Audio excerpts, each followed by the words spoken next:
yo voy a hablar un poco de la magia de las interfaces. Cuando hablamos de interfaces, generalmente le hacemos referencia a eso que se llama la interfaz usuario. Digamos, me refiero a esta relación entre el sujeto y la tecnología, entre el sujeto y el objeto. Es la concepción más difundida en el mundo de la informática, en el mundo de la usabilidad, ¿no? Y hablamos de la interfaz sujeto-tecnología. Mi idea en esta breve presentación es ir un poquito más allá de esta idea, ¿no? Porque estoy convencido que el concepto de interfaz nos puede abrir nuevas ventanas, nuevas formas de ver la realidad y de poder transformarla. Voy a comenzar hablando de las interfaces de escritura y de lectoescritura, ¿no? Las interfaces con los objetos para leer, digamos. Y tengo aquí en mis manos la interfaz perfecta de lectoescritura, ¿no? Se las voy a mostrar. Yo la considero la interfaz perfecta, ¿no? Y vamos a ver por qué. Es esta. Esta interfaz tiene 6.000 años. Los primeros soportes portátiles para la escritura fueron estos, en la Mesopotamia asiática. Esta forma de escritura tuvo una larga vida, por eso me refiero a la interfaz perfecta. Esta interfaz duró varios siglos, milenios. Si en el 6000 a.C. esta era la principal forma o soporte de la escritura, duró muchos siglos, duró milenios, tenemos que ir prácticamente al 1500, 1800 a.C. para que aparezca la nueva interfaz de la escritura, que era el pergamino. Perdón, el rollo de papiro. Fue un cambio bastante importante. Volvamos por un segundo a esto, ¿no? ¿Cómo era la forma de escritura? En las interfaces, en las tabletas, las primeras tabletas, se escribía en columnas verticales. Formas de organización del texto que todavía hoy utilizamos provenían de esta primera interfaz. Por ejemplo, hacer listas. Poner puntitos con diferentes listas de nombres, de reyes, de dinastías, de plantas medicinales, por ejemplo. Lo interesante es que, después de un par de miles de años, aparece una nueva interfaz de la escritura. Es un cambio revolucionario. Por un lado, pasamos de un soporte duro a un soporte blando, hecho del papiro, los juncos entrelazados. Y por otro lado, un cambio muy, muy grande en la forma de la interfaz. Esta es una interfaz dura, rígida. Sabemos que los papiros eran rollos, volúmenes, de ahí viene la palabra volumen, donde estaba el texto, incluso había muy largos papiros, había papiros de hasta 44 metros de largo, ¿no? ¿Qué pasa? Acá hay una cosa muy interesante. Muchos elementos que estaban en la interfaz de las tablillas pasaron al papiro. Escritura en columnas, listas. Otro dato. El papiro tuvo una larga vida, pero también incorporó nuevos elementos a la interfaz. Por ejemplo, en la biblioteca de Alejandría había miles y miles de papiros. Imagínense el bibliotecario que tenía que abrir cada papiro para ver qué había dentro, imposible. Por eso se adoptó una práctica que era poner la primera frase del libro afuera del papiro. Esto se llamaba el incipit.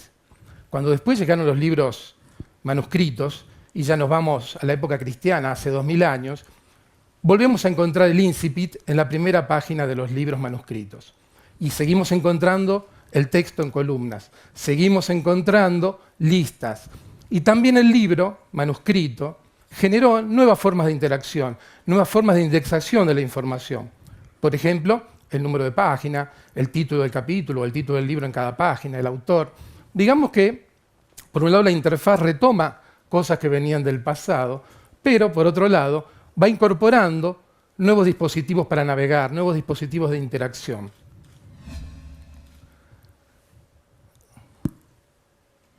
El libro manuscrito introdujo este gesto, pasar página, el browsing. Esta mañana leí una noticia que Apple ha renovado la patente del browsing en el iPad. Está patentado el pasar página. Hace 500 años aparece el señor Gutenberg. Fue una revolución, lo sabemos, lo estudió Marshall McLuhan en la galaxia Gutenberg y muchos otros investigadores. Hay un antes y un después de la imprenta, en la difusión del conocimiento. Pero a nivel de interfaz no hubo un gran cambio, porque si nosotros comparamos el libro manuscrito con el libro de Gutenberg, prácticamente no hay diferencias. Los primeros tipógrafos querían reproducir el libro manuscrito. en sus más mínimos detalles, porque era un libro muy costoso, era un libro muy jerárquico, diríamos, y ellos trataban por medios mecánicos de reproducir el mejor posible el libro manuscrito. O sea que a nivel de interfaz prácticamente no hubo ningún tipo de cambio. El cambio fue sobre todo en la forma de producción y en las consecuencias impresionantes que tuvo ese proceso en toda la sociedad. O sea, quedémonos con esta idea, ¿no? ¿Qué pasa? Llegamos a nuestra época y todavía seguimos encontrando, digamos, como que toda esta historia de las interfaces de escritura y lectura la volvemos a encontrar en estos dispositivos. El browsing, como acabo de decir, la información en las páginas, el número de páginas, se agregan nuevas formas, ¿no? En formatos EPUB saben que el texto se puede redimensionar y aparecen nuevas formas, por módulos quizás, de organizar e identificar cada párrafo. Aquí podemos dejar caer el primer tweet, digamos, de esta charla, que las interfaces nunca desaparecen. Pueden desaparecer los soportes materiales, puede desaparecer la arcilla o el papiro como material, pero los componentes de la interfaz siempre van reapareciendo en otras interfaces. Y esta es un poco la idea tradicional de interfaz usuario, la que conocemos mejor. Volvamos a Gutenberg. ¿Ustedes saben qué hacía Gutenberg antes de hacer libros? Gutenberg era orfebre. Él no copiaba libros, no tenía idea del mercado editorial. Era experto en modelar el metal. ¿Qué hizo Gutenberg? Y aquí entramos en la nueva idea de la interfaz. Juntó diferentes elementos. Tomó su saber, su conocimiento, la técnica de modelar el metal pequeñito para hacer los tipos móviles. Tomó la prensa para hacer vino, para hacer aceite. Tomó el papel, también imprimió en pergamino, el papel había entrado en el siglo XIII en Europa, y juntó todo ese elemento en una nueva interfaz. Y aquí entramos en esta nueva concepción. La imprenta es una interfaz que junta diferentes elementos humanos y no humanos, tecnológicos, y saberes y experiencias. El primer automóvil. No cuesta mucho identificar toda una serie de tecnologías que confluyen en este automóvil, ¿no? Tenemos ruedas de bicicleta, freno de los carros, el asiento es de un coche a caballos, quizá lo nuevo realmente era el motor a explosión, pero vemos cómo también acá el coche es una interfaz. Ya no solo interfaz sujeto-tecnología, es un conjunto de tecnologías y de sujetos y de toda una red de tecnología, porque esto incluye el que vende la gasolina, el que arregla las gomas, el que fabrica el camino, el motel también. Toda una red de tecnologías, de prácticas y de sujetos. Traigamos otro ejemplo más de nuestros días. ¿Qué es un smartphone de última generación? Es una interfaz, sí, tiene una interfaz táctil, pero asimismo esa tecnología es una interfaz que tiene toda una serie de componentes. Encontramos acelerómetro, la pantalla, el chip, la batería, toda una serie de componentes tecnológicos que están ahí interactuando en este dispositivo. Aquí tenemos el segundo tweet. Toda tecnología tiene una interfaz con el usuario, pero toda tecnología es una interfaz. Y esta es la idea que me gustaría trabajar en lo que queda de la presentación. O sea, ya no es solo sujeto-objeto, sino que es toda una red de sujetos y tecnologías interactuando entre sí, intercambiando información, intercambiando acciones. Vamos a dar un salto radical de interfaz. Vamos a hablar de aviones. Antes de la Segunda Guerra Mundial, este era el gran avión. Y durante la Segunda Guerra Mundial, el DC-3, Douglas, el DC-3, también conocido como Dakota C-47, lo habrán visto, acá llevaban tropas paracaidistas, llevaban transporte, pasajeros, de todo, ¿no? Era el gran modelo de avión, un avión que durante la guerra vivió peripecias increíbles, perdía un ala y seguía volando, perforado por la munición antiaérea. Hay historias de uno de estos que quedó enterrado en el Polo Norte y después de un año lo sacaron y salió volando, ¿no? Era un avión increíble, a prueba de todo. ¿Qué pasa? Hacia final de la guerra se empiezan a desarrollar, ya había una gran inversión de ambos bandos, ¿no?, en tecnología, y empiezan a aparecer nuevos motores, como este que fue el primer avión a reacción en Alemania ya en el año 44, ¿no?, estas famosas armas secretas de Hitler. El primer avión a reacción, el Messerschmitt 262. ¿Qué pasa? El primer avión jet. ¿Qué sucede? Este avión comienza a acercarse a la velocidad del sonido, a los 1200 km/h. El avión no aguantaba. La interfaz no aguantaba esa velocidad, era demasiado motor para esa interfaz. ¿Qué pasa? Aquí se produce un fenómeno que se produce también en las especies biológicas, que ya lo había detectado Darwin. Asistimos a una bifurcación. Por un lado, tengo en préstamo esto de mi hijo, no lo puedo romper, tenemos todo un filón de aviones supersónicos, que van más allá de la velocidad del sonido y que evidentemente adoptan una forma totalmente diferente. Podríamos decir que es una interfaz diferente, porque la vieja interfaz no aguantaba ese tipo de velocidad. Y por otro lado, hablo de bifurcación, tenemos los aviones de transporte de carga o pasajeros, que un poco siguen el modelo del viejo DC-3 y expanden, pero nunca llegan a superar la velocidad del sonido. Tenemos una bifurcación tecnológica, lo cual nos da una primera pauta sobre cómo evolucionan las interfaces, en este caso las interfaces aéreas. ¿Hay algún producto híbrido entre estas dos vertientes? Sí que lo hay. Tenemos el Concorde, avión de carga supersónico, de transporte, de pasajeros supersónico. Es una interfaz que duró 3 décadas aproximadamente. Y sabemos que, bueno, después ya salió, ya en vida, no era un gran éxito comercial, y un poco a poco se fue apagando, y después, bueno, un accidente que un poco decretó el fin de esta interfaz. Acá habría que preguntarse si en las especies tecnológicas pasa un poco lo mismo que en ciertas especies biológicas, que cuando se mezclan dos especies diferentes tienen descendencia, pero esa descendencia no puede tener hijos ya, ¿no? Tienen un producto híbrido, digamos, que no es fértil. Pensemos otro tipo de interfaces, ¿no? Acá me he traído algunos gadgets.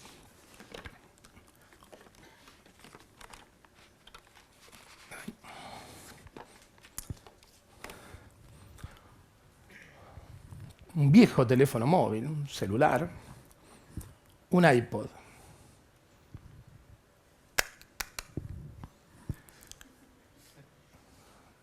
Me prohibieron decir malas palabras. Hagamos el amor, no la guerra. Dejemos los aviones. Las interfaces también, como acabamos de ver, se hibridan, pero a veces estas hibridaciones funcionan y generan nuevas interfaces. Acá ya, bueno, más que hacer el amor, ya es casi una orgía, diríamos, se lo puedo decir, porque ya entran a jugar consolas como la Game Boy, entran acá adentro, máquinas de foto digitales, ¿no? Digamos, imagínense tú una gran confusión de interfaces arriba de una cama. Bueno, podemos mostrarlo ahora.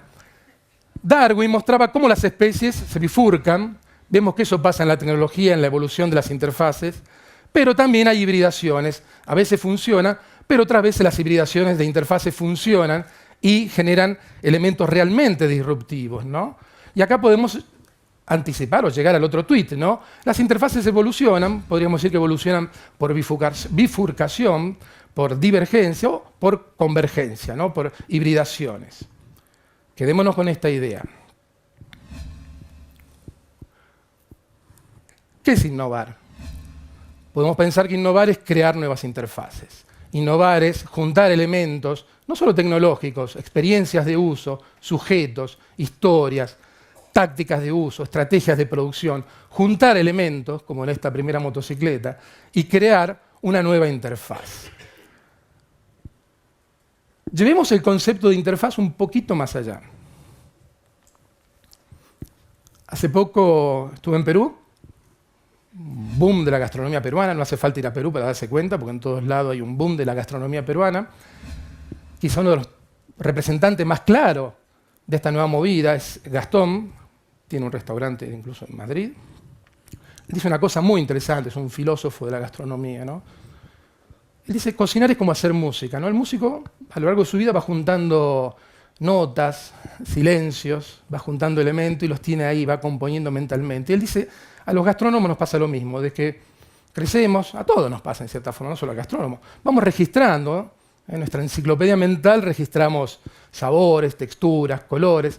Y él dice una cosa muy interesante, dice, cuanto más experiencia tiene, más rica es esta enciclopedia mental, más cocinas en tu cabeza, ¿no? Como que él va imaginando combinaciones, hibridaciones, ¿para qué? Para crear nuevos platos, para crear nuevas interfaces. Seguramente hay todo un proceso de ensayo y error, ¿no? Pero él va cocinando mentalmente, va mezclando tradiciones. Una de las características de esta cocina es sobre todo la fusión de elementos orientales, elementos de la tradición inca y todo eso, digamos, hibridado, mezclado, para crear nuevas interfaces gastronómicas, diríamos. Vayamos un poquito más allá. ¿El arte puede ser una interfaz? ¿Por qué no pensar que el arte es una interfaz? Esto es una instalación de Tinguely, en Basilea. Tinguely recorría los vertederos, los basurales en París, en varios lugares de Francia y Suiza, buscando restos mecánicos. Un arqueólogo, una rueda, un volante, una cadena, y monta estas inmensas instalaciones interactivas donde el sujeto se puede meter adentro y esto se mueve, es estar dentro de una máquina. ¿Por qué no pensar que esto también es una interfaz? Que el artista, antes veíamos a Picasso, que mezclaba imágenes africanas con la pintura cubista. ¿Por qué no pensar que el arte también tiene esta dimensión que es creación de interfaces? En la Pompeu Fabra, los colegas de la otra facultad, yo estoy en comunicación de la Facultad de Ingeniería, la Escuela Politécnica, han creado esta máquina para hacer sonido, la famosa Reactable. ¿Por qué? Digamos, yo creo que ellos están, esto no lo han dicho ellos, pero ellos consideran a la producción artística, musical en este caso, como una creación de una interfaz. Es algo más que la famosa interfaz de usuario que hablaban los expertos de usabilidad. Podemos ir un poquito más allá. La escuela. Podemos hablar de interfaces sociales. La escuela es una interfaz entre los niños y el saber. Y no solo niños, porque podríamos hablar de la escuela, el instituto y la universidad. Esta interfaz tiene 250 años de vida. Fue diseñada en Prusia para formar ciudadanos, para una sociedad industrial. ¿Qué pasa? Esa sociedad no existe más. Esta es una interfaz en crisis. La escuela es una interfaz en crisis que tiene que ser rediseñada y puesta en sintonía con lo que está pasando en el mundo que nos rodea. Hay otra interfaz que yo donde viajo, todo el mundo está muy disconforme. Las interfaces políticas, los partidos políticos, donde uno va a Perú, va a Rusia, va a la Argentina, viene para acá, va para allá, y los partidos, los políticos no nos representan. Las estructuras políticas son una interfaz también que necesita ser rediseñada, necesita ser relanzada, para volver a recuperar esta sintonía, este feeling con los ciudadanos. Y con esta idea me quería ya terminar. Yo creo que en los años 50 hubo un concepto clave, que era sistema, la teoría de sistemas. En los 60 vino la estructura, el estructuralismo. Yo creo que el concepto de interfaz puede ser muy interesante para comprender lo que está pasando y también para operar sobre eso, para transformar la realidad, como un concepto clave, una keyword de los tiempos que nos tocan vivir. Y finalmente, y con esto termino, ¿por qué no pensar que el cerebro es una interfaz entre un hemisferio derecho y un hemisferio izquierdo? Esto es todo y muchas gracias.